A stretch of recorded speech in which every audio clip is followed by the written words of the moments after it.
Bonjour tout le monde, mon nom est Pierre-Étienne Thériault, je suis enseignant en éducation physique ici au Collège de l'Assomption. Il me fait encore une fois grandement plaisir de vous présenter cette deuxième capsule d'une série de 3 capsules qui viennent préciser la première capsule qui concernait le concept de triple bulle. Donc, pour vous aider à guider vos choix, on a fait une première capsule qui parlait des activités qui sont vécues à l'intérieur même de ta bulle classe, donc qui ne te coûte pas des bulles supplémentaires. Maintenant, aujourd'hui, on rentre dans le vif du sujet en parlant des activités qui sont offertes à l'intérieur des périodes couleurs, mais qui te coûtent des bulles supplémentaires.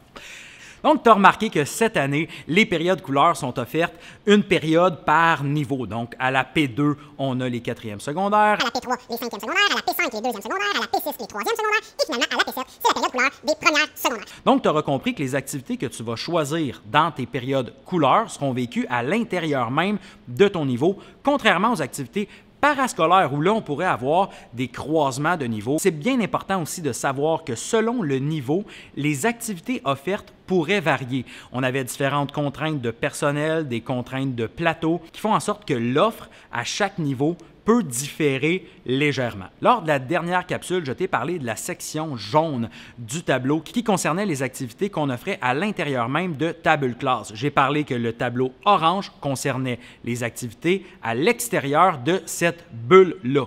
Dans la section orange, on retrouve tout mêlé, les activités qui sont parascolaires, donc à l'extérieur de la grille horaire, et on retrouve les activités qui se vivent à l'intérieur des périodes couleurs. Je te rappelle qu'avec le concept de triple bulle, tu as 2 possibilités de choix, donc 2 bulles supplémentaires pour un laps de temps donné.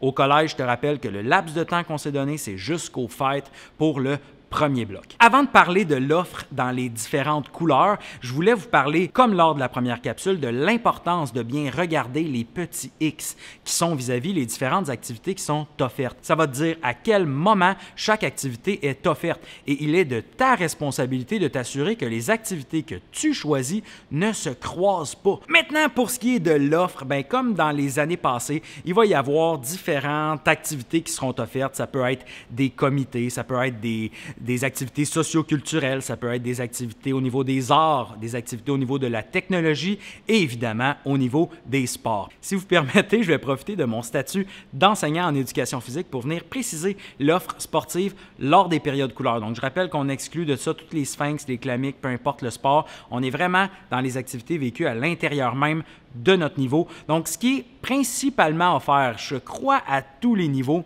c'est des options multisports, c'est-à-dire qu'à chaque séance, le groupe va se présenter et on va décider selon les disponibilités de plateau, selon l'enseignant qui va piloter cette activité-là, mais aussi selon l'intérêt du groupe, on va décider quel sport on fait à quel moment. On a 2 types de forfaits multisports qui sont offerts, soit le petit sportif qui est 1 fois par cycle et le sportif qui est 2 fois par cycle, donc 1 fois par semaine. S'ajoute à ça pour nos 4e et 5e secondaires des options de musculation où la salle de musculation sera ouverte. Il y aura possibilité aussi d'être suivi, d'avoir un plan d'entraînement.